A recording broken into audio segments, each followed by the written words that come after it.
अस्सलाम वालेकुम, welcome back to my channel MBBS craze. हमें ग्लाइकोलाइसिस में पता है कि जब हम ग्लाइकोलाइसिस में ग्लूकोज आता है तो ग्लूकोज को हम कन्वर्ट कर देते हैं पायरुवेट में। ठीक है, पायरुवेट को फर्दर कन्वर्ट किया जाता है एसिटाइल कोए में। ठीक है, जो एसिटाइल कोए है उसके फर्दर वो सिट्रिक एसिड साइकिल में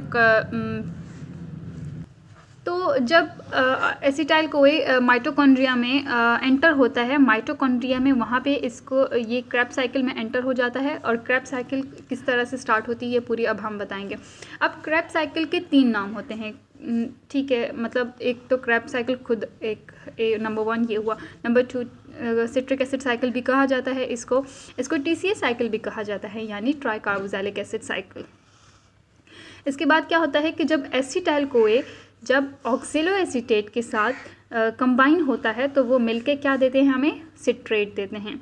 ठीक है, अब इस ऑक्सेलो एसीटेट प्लस एसिटाइल कोए ने सिट्रेट दिया। अब इसका एंजाइम का नाम क्या होना चाहिए, सिट्रेट सिंथेस। ठीक है, अब हमने किस तरह से करना है कि जो चीज़ बन रही है उसके हिसाब से उसका नाम हो, इसके एंजाइम का नाम होगा। हर रिएक्शन का नाम जो होगा वो उसके जो प्रोडक्ट बन रहा है उसके हिसाब से नाम होगा, right. So the enzyme name was citrate synthase, right. Now citrate is converted into the isocitrate. अब आइसोसिट्रेट में जब कन्वर्ट होता है तो फिर यहाँ पे एक एंजाइम आता है एकोनिटेज, राइट। एकोनिटेज इसके एंजाइम का नाम है, प्लस इसमें एक वाटर मॉलिक्यूल जो है वो इसका रिमूव हो जाता है। ठीक है, और ये सिट्रेट कन्वर्ट हुआ आइसोसिट्रेट में। आइसोसिट्रेट जो है फर्दर कन्वर्ट हो जाता है अल्फ़ा कीटोग्लूट्रेट में।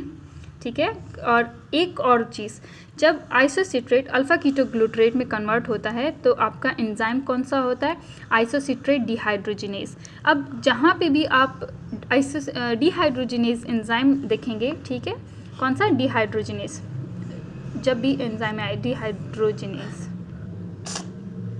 तो उसमें आपको क्या होता है कि एक ट्रिक ये होती है कि जो आपका NAD होता है वो कन्वर्ट हो जाता है NADH में, यानी हमें NADH प्रोवाइड होता है। तो आइसोसिट्रेट जब अल्फ़ा कीटोग्लूट्रेट में कन्वर्ट होगा तो फिर NAD कन्वर्ट हो जाएगा NADH में, राइट। ठीक है, हमें इसके बाद अल्फ़ा कीटोग्लूट्रेट को कन्वर्ट कर देते हैं हम लोग सक्सिनाइल कोए। ठीक है, अब सक्सिनाइल कोए में जब हम कन्वर्ट करते हैं तो हमारा एंजाइम कौन सा होता है, अल्फ़ा कीटोग्लूट्रेट डिहाइड्रोजिनेज। हमने अभी बोला कि जहाँ पे भी आपका एंजाइम कौन सा आएगा, डिहाइड्रोजिनेज आएगा। जब भी डिहाइड्रोजिनेज एंजाइम आएगा तो उसमें आपका NAD जो होता है वो कन्वर्ट हो जाता है NADH में। ठीक है, तो इस तरह से क्योंकि यहाँ पे भी अल्फ़ा कीटोग्लूट्रेट डिहाइड्रोजिनेज एंजाइम हमारा यूज़ हुआ है तो हमारा यहाँ पे भी NAD एक कन्वर्ट हो जाएगा NADH में। तो और प्रोडक्ट क्या था, सक्सिनाइल कोए। ठीक है, अब इसके बाद जब हम सक्सिनाइल कोए को सक्सीनेट में कन्वर्ट करते हैं तो हमारा जो एंजाइम होता है वो सक्सीनेट थायोकाइनेज होता है। रिमेंबर व्हेन वैसे जब भी काइनेज की बात आती है तो ATP या GTP बनता है, राइट। जब डिहाइड्रोजिनेज की बात आएगी तो NAD, लेकिन जब काइनेज की बात आएगी तो हमारे GTP या फिर कौन सा, GTP या फिर ATP बनता है। ठीक है, ये आप याद रखिएगा। ओके, एक और चीज़ कि जब आप सक्सिनाइल कोए को कन्वर्ट करते हो फिर उसके बाद सक्सीनेट में, ठीक है, हमने कहा कि सक्सीनेट थायोकाइनेज में हमने बोला कि GTP एंड ATP की फॉर्मेशन होती है। तो यहाँ पे भी GDP जो है आपका वो कन्वर्ट हो जाता है GTP which is energy, high energy releasing compound, जो आपको एनर्जी देता है, राइट, ड्यूरिंग रिएक्शंस। अब इसमें ये क्या होता है कि हमारे जो सेल में हम वैसे पढ़ते हैं कि एनर्जी जो होती है वो हमेशा ATP के फॉर्म में यूज़ होती है। तो GTP जो होता है वो कन्वर्ट कर दिया जाता है फर्स्ट ATP में एंड देन वो यूज़ होता है सेल, देन वो यूज़ करता है सेल। ठीक है, देन इसके बाद हमारा सक्सिनाइल कोए ने कन्वर्ट हुआ सक्सीनेट में। ठीक है, और GTP भी बन गया और वो एंजाइम यूज़ भी हो गया, राइट। अब इसके बाद यहाँ पे सक्सीनेट कन्वर्ट हो जाता है फ्यूमरेट में। जब आपका सक्सीनेट कन्वर्ट होता है फ्यूमरेट में तो एंजाइम आपका कौन सा यूज़ होता है, सक्सीनेट डिहाइड्रोजिनेज।